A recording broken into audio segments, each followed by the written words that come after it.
Bonjour à tous et bienvenue. Aujourd'hui, on plonge dans la pensée de Bediüzzaman Saïd Nursi en explorant quelques idées tirées de volonté divine et caprices humains.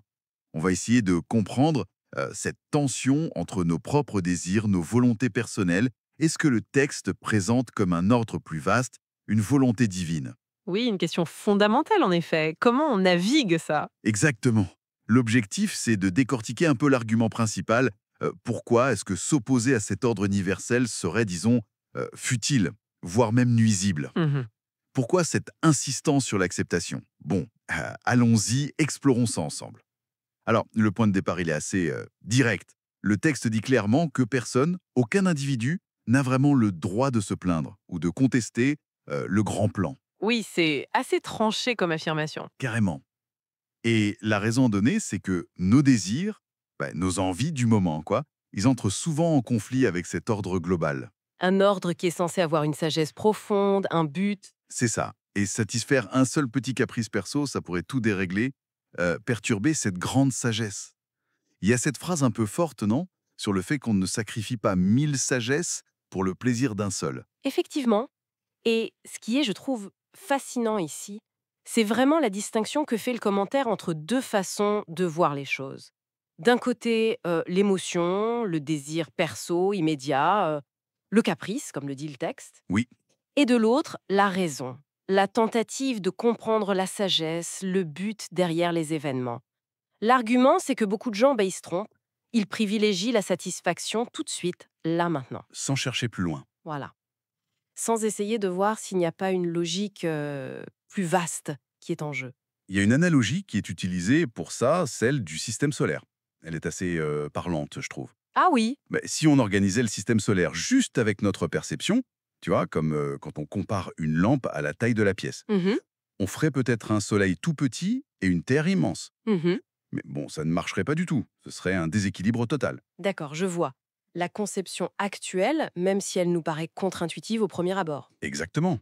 Elle a sa propre logique, sa sagesse interne, qui est nécessaire pour que ça fonctionne, tout simplement. Et cette idée de perspective limitée, on la retrouve aussi dans une autre image très forte, celle du bébé dans le ventre de sa mère. Oui, c'est vrai. De son point de vue, confiné, à quoi ça sert des yeux Hmm. ou des pieds? Ça paraîtrait inutile, absurde même. Notre jugement serait complètement biaisé. Tout à fait. Faussé par ce manque de vision globale. Et le lien avec les événements de la vie est assez direct. Ce qui nous semble négatif ou douloureux sur le moment, Oui, ça pourrait avoir une raison d'être, une fonction cachée dans un schéma plus large qui nous échappe complètement sur l'instant. une maladie, par exemple.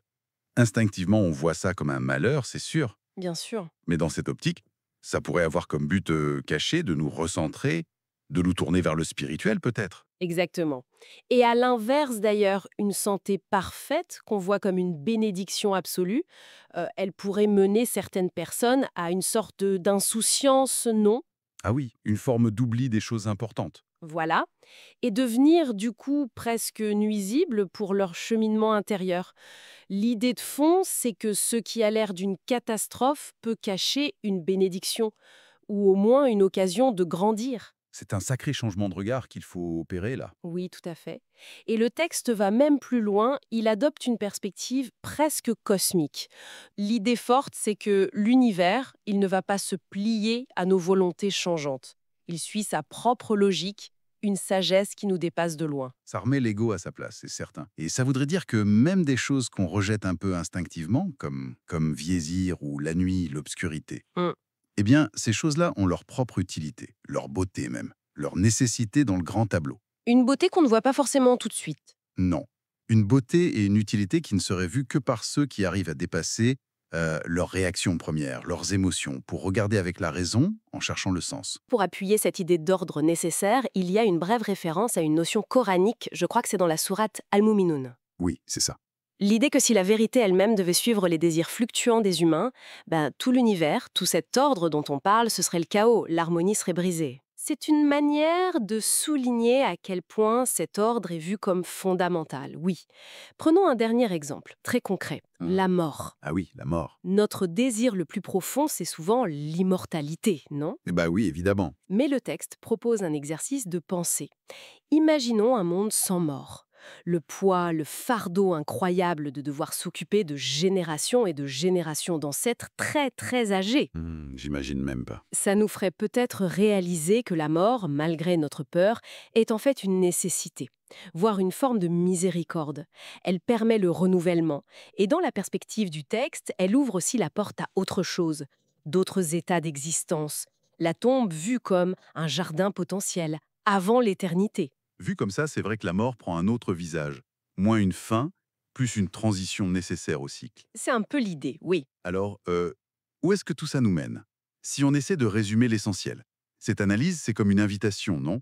À revoir notre relation aux événements, petits ou grands, Mhm. à distinguer nos désirs immédiats, nos réactions à chaud, de la possibilité qu'il y ait une logique plus large, une sagesse, même si on ne la voit pas tout de suite. C'est tout à fait ça. Et je dirais même, au-delà de juste accepter passivement, ça amène une réflexion sur comment on interprète activement ce qui nous arrive. Oui. L'idée que si on reconnaît humblement les limites de notre propre regard et qu'on envisage juste la possibilité d'un plan plus vaste, eh bien ça pourrait peut-être transformer notre façon de vivre les petits tracas, les imprévus et même les grandes souffrances. Transformer le regard. Oui, ni pas en niant la difficulté, mais en changeant le regard qu'on porte dessus. C'est une pensée, voilà, laissée mûrir en chacun de nous, je crois.